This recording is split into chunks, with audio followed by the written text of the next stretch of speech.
Well, hello. Thank you for inviting me to be with you as we go through chapter 12 together. Now, you may remember that chapter 11 closed with a reference to the growing hostility of the Pharisees.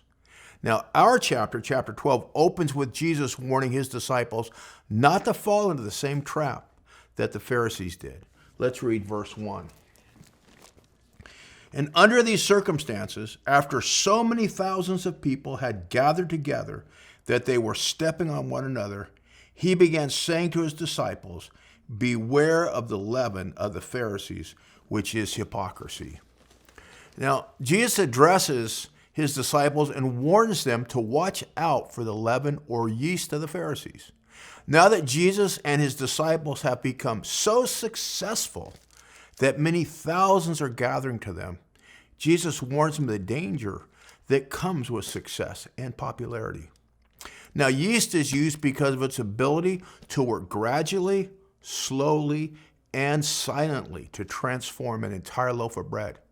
And Jesus is warning them that the same error that the Pharisees fell into can quietly sneak up on them until it's changed them without them hardly realizing it. He identifies this error as hypocrisy. Now, hypocrisy means to put on a mask and pretend to be something that you are not. It means acting in private different from what you portray in public. And it means teaching things that you are not willing to live by. Now, all of us are prone to hypocrisy. You know, a pastor was once invited over to dinner. And when he got to the house, he noticed a note on the kitchen calendar for that day.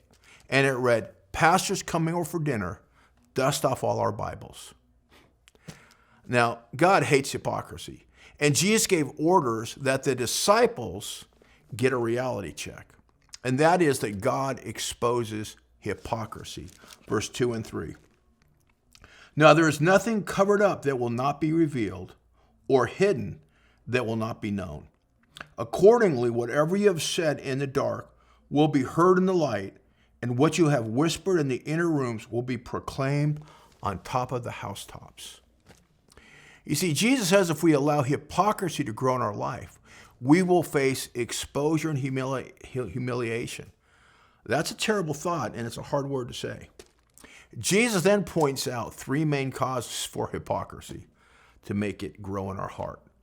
The first is listed in verse 4 and 5, and it's fearing man, who can only kill the body rather than fearing God, who is so much greater. Now, this fear leads to becoming a man-pleaser, who needs and seeks the approval of man even over God's approval. Now, this is closely related to the second cause, which we find in verse 6 and 7, which is a lack of trust in God because we do not know him as our Father, whose concern extends to even how many hairs we have on our head. And the third cause of hypocrisy actually flows from the first two, and we find it in verse 8 and 12. It is the fear of being identified as followers of Christ. Now, all of these are causes for hypocrisy, and they all flow from the same error, and that is only having a superficial knowledge of God. And so the cure is to pursue knowing God in a deep and a personal way as our Father. Now, this will mean setting aside lesser loves and pursuits in order to pursue God. But if we do this, we will come to trust him in all circumstances.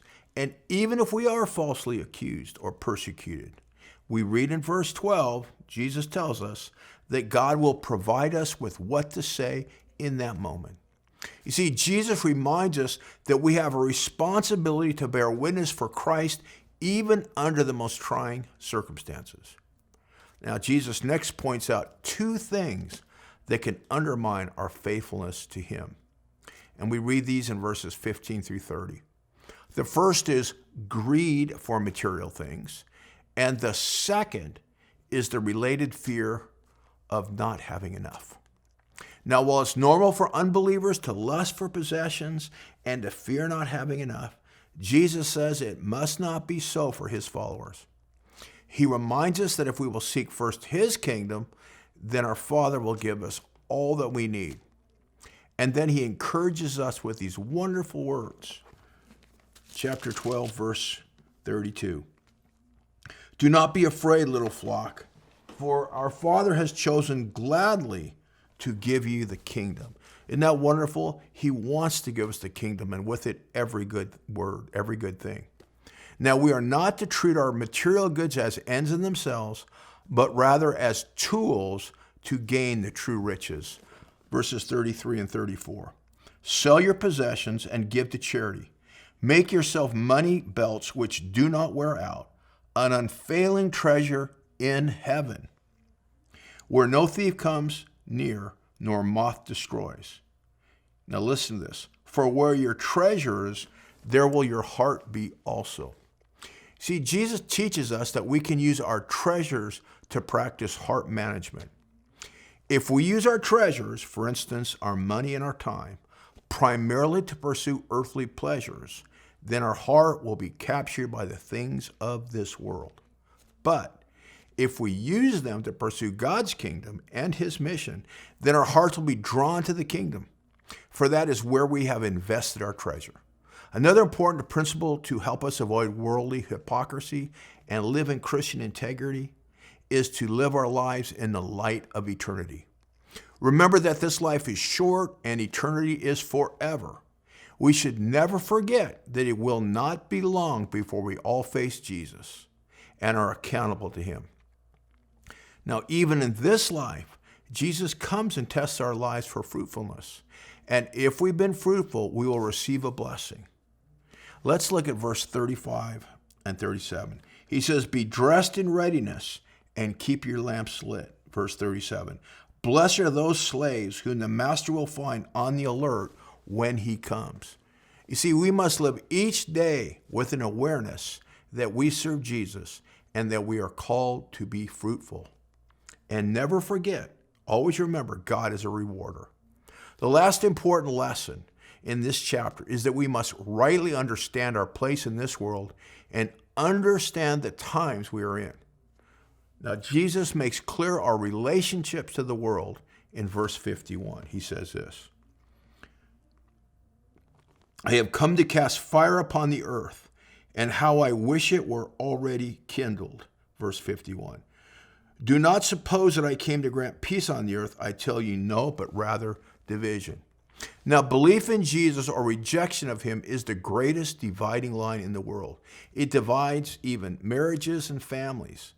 You see, the two greatest unifying forces in life are, on the one hand, love for Jesus, or conversely, on the other side, hatred of him and his ways. They bring people together of all backgrounds. We should not expect the world's approval nor fear its rejection. Now, many are quick to blame the church for why the world hates us. But remember, Jesus said in John 15, they hate you because they first hated me. The truth is, the world hates us most, listen, when we are most closely following Jesus. We cannot be any more perfect than Jesus or any more loving than Jesus, and they hated and crucified him. Understanding this fact will help us to understand the times we are in. Now, Jesus said this of the Jewish religious leaders of his day, verse 56, you hypocrites, you know how to analyze the appearance of the earth and the sky, but why do you not analyze this present time? So we should know and understand our present time. So what do we know about the times we are in? We know that we are living in a time of growing division. There is a sorting out process taking place in the church and society as people reveal what spirit they are of. The dividing lines are becoming clearer. God is hardening the hearts of many of our cultural leaders so that they will continue to blindlessly and recklessly go down the same path that they've been going down of being deceived and deceiving others. Now, this great deception is forcing people to choose between truth and deception as the deception becomes more obvious. And I believe that God will help many people to throw off their spiritual blinders so that they truly see and grieve over the state of our society and repent. This current disruption and agitation is necessary to bring about change. It's been said that before there can be a great awakening, there must be a rude awakening. and we are definitely in a time of rude awakening. God is calling each of us to come close to him and to find encouragement and protection under his wings, my friends, and he will make us salt and light like never before. God bless you.